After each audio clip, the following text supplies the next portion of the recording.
Howdy friends. Today is a special day. Why do you ask? Well, we got the old Super Tech race coolant, and there's a reason why we have the Super Tech race coolant. 9 years ago, Raj and I started building that small block Ford. Today is the day we hear it run, I hope.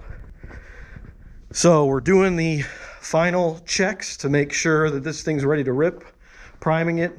We got to get the distributor on, wires, fill it full of coolant, and we should be able to get this thing to fire up.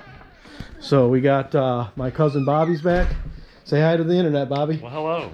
My son helping. We got Grandpa. You can see he looks much older since it's been 9 years in the making here, this small block Windsor. So yeah, we're gonna finish up a few things and make sure this thing doesn't turn into a fireball. We got Bobby here. He's like good luck charm. He flew in today from Africa. He was out surfing. All right, so hopefully when you see us again, we're gonna be firing this piece up. All right, let's talk it over one more time. We have fuel in, the battery's connected, the fuel pump works, the water pump works. All right, we're not gonna worry about the air fuel right now. No, we're gonna get it running before we worry about air Yeah. fuel. All right. Well, we don't want this to melt though. All right. Yeah. That. We don't have a spring on here either, but I don't think we need one. Does it return? Yeah, it returns. All right. So plugs are all in. What's the story on the timing? You're just gonna fire it and see what happens. Well, we're gonna fire it up, and then I'm Do we have a half-inch advance. wrench? Yeah, I snugged it a little, so it's a little snug. You want it more or no? No, that'll be good. And I'll just work this one back and forth as you crank it. All right. All right, Liam. You want to hold this then? Ignition on. Shit. All right, go ahead.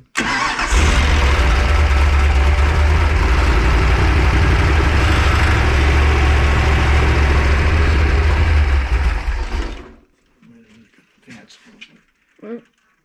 Hit it again. Try it again. Fuel pump on. Put the fuel pump on. Ready? Try it again. Let it run.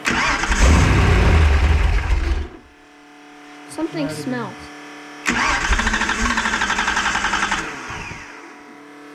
it again.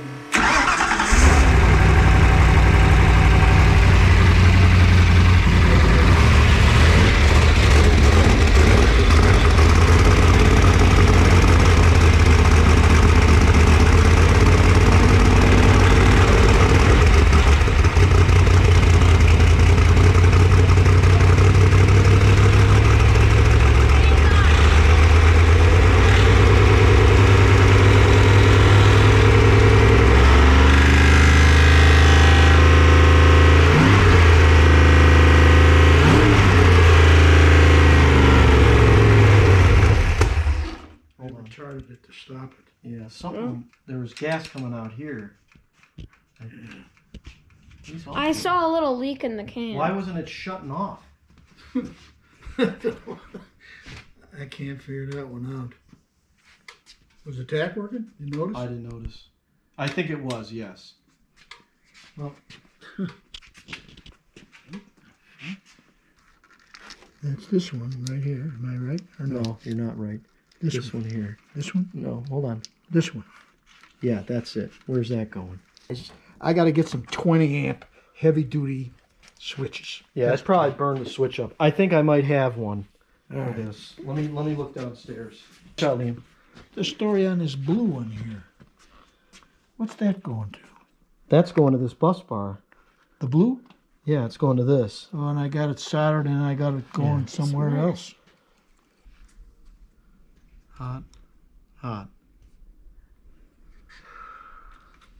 No voltage. So it's backfeeding from the yellow one. Yeah. Fans? What about the fan?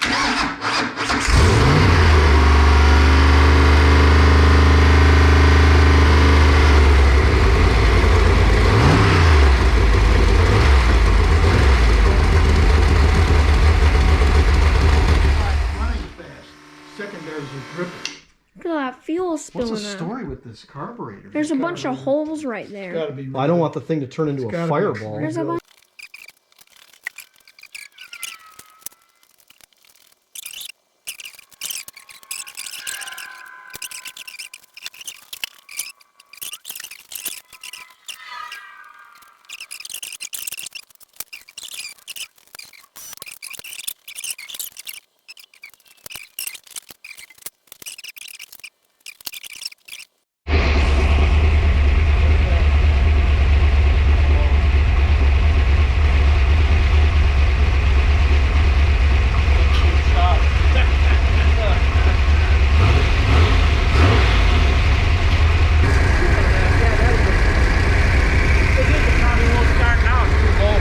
go get it.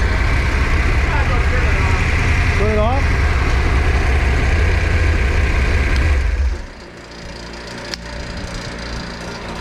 Well, internets, it's been almost 10 years in the making, and at least this thing runs. So we're gonna have to check a few things. I did notice a few water leaks. I think it's because of the hoses going into the fuel, or excuse me, the water pump. Careful you don't burn yourself. But you know, we're gonna run it a while, let it break in. I gotta go get my battery charger since there's no alternator hooked up. Yeah. That runs good with that 600. Yeah, this is the street carb you want to use because the secondaries are not going to open on this unless the vacuum demand of the motor exceeds the spring level in the diaphragm here. Then it opens. So for street operation, it's pretty good. Yeah. You know. Yeah. Well, the battery's basically toast. Right.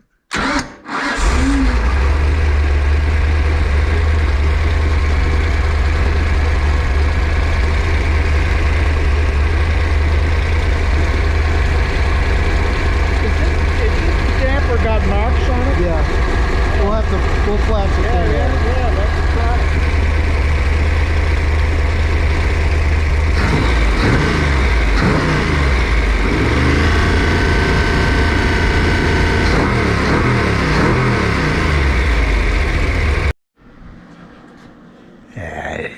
So let's see here. Day 2, 408. To put a different carb on because this double pumper, yep, old and leaks and goofy. So this one's a little 600 with the electric choke. It runs really nice. This Summit water pump was leaking out of one of the pipe plugs, so we had we probably drained this radiator 5 times. We still don't have a thermostat in it because the one that I bought, we're gonna have to put a small bead of silicone. It seems to not, fit great. As soon as you try to put the housing on it. Made water pump. Make sure you seal all the openings. Yeah. So. Or pipe thread sealant. Yeah. Pro tip: when you get one of these, take it all apart, reseal everything. We used this Permatex, the right stuff, and then I used this. More Permatex, this PTFE junk. That works really good, so definitely have that on hand. I ended up making a little tool to tighten things up since I didn't have a 1/2-inch Allen. I took 2 bolts, welded them together, and this I shoved into the water pump plug. These are 5/16 bolts. Yeah, 5/16, and then I was able to tighten it. So let's see. There's probably maybe 45 minutes of runtime on it. Yeah, about, I would say. And we did get the Canton dipstick in. This is just sitting here because we'll see where everything fits on the car. They have like a little thing that you can, support bracket. We'll have to figure out what we want to do with that, but that went in there. We ended up having to bend the tip of it a little bit because it was kissing the inside of the sleeve and kind of sticking. But there's 6.5 quarts of oil. It shows a little bit above half full. We also hooked up the O2 sensor to see what our air fuel ratio is, and it's surprisingly good at 2,000. Even idle, it's okay. Yeah. 13, 14. What else? Yeah, that's... We lowered the fuel level in the carb. Yeah. Which on a Holly is you loosen the top thread with your screwdriver about 1/4 of a turn, and then you turn this with a 5/8 wrench. You turn it clockwise to lower, counterclockwise to raise. And you take the sight plug out over here.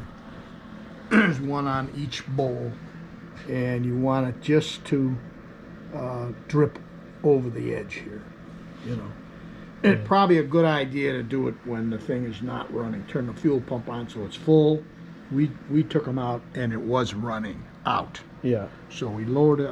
I'll bet you I lowered that one full turn, close to it. We hooked up the vacuum advance. That helps. Yeah, that's advanced. This is Venturi vacuum, which means as you open the throttle, you get a stronger signal, which advances the spark. Now, there's two ways to do it. You can do Venturi vacuum, which is this, or you can do manifold vacuum, which is this one. It's got a black rubber plug on it. The thing with manifold vacuum is it's highest at idle, and when you give it the gas, it lowers. See, which depending on your situation, if you drive a lot at low speeds and you want more advance, then use manifold vacuum. But normally you're going to drive at highway speeds or so forth and so on. You want Venturi vacuum, which gives you more advance at speed. But, Pro tips from Raj. Why don't we fire it up? It's got some heat in it, so should fire right. let's see. We'll just turn it on. I turn it on, and then I do fuel pump, ignition, fire it. Then I usually turn on the water pump. I got to put water pump or something here, and then we'll kick this on. So.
So we'll just do probably what, 3 or 4 more heat cycles and shove it in. Yeah, give it about 2 hours on a total. That's enough. Drain the oil, put fresh oil in it, some more ZDDP. Yeah, we put break-in oil. Yeah.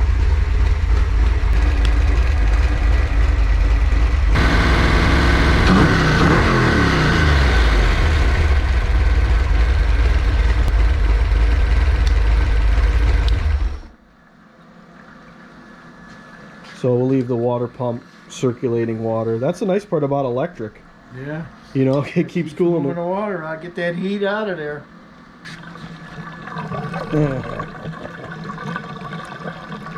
It's like a little river.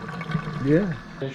Realistically, this engine's probably not going to get in the car till it'd be a good wintertime project. Yeah. And we just need to do it. It's possible we could get started on it in a few months. Yeah. We're gonna have to work on that to get the Yeah. My wife done in the siding, and then your wife will stay off your ass. Yeah. My wife does not like all my unfinished projects. I have about 7,000 of them, so You're lucky you got the kitchen done. Of course, somebody else is doing that. yeah, well, old James was helping me on that one. Yeah. So that's where we're at least it finally runs after 9 years. It sounds really mean, and you saw in the video the surprise face of Grandpa. Maybe I'll cut to that little clip again. I think he was quite pleasantly surprised when it fired up. It sounded pretty good. Right. So we pulled a plug today, and it was a little on the rich side. So, you know, the thing's not under load or anything. It's kind of hard to determine what things are looking like, since we're just kind of free revving it like a bunch of jerks. But eventually we'll, you know, when we get it in the car, we'll be able to tell better of what's happening. But looking at the oil, it looked good. I figure we'll run it a little bit longer, do some more heat cycles, and then we'll dump all the oil and see what that looks like. Yeah, so that's basically it. I'm glad that we got it running. It sounds great, like I said, and I'm really excited that the viewers are finally going to see all that work that we did. I mean, Very satisfying in the end. yeah, for sure. And, you know, you can go through and look at that build series. We went through everything.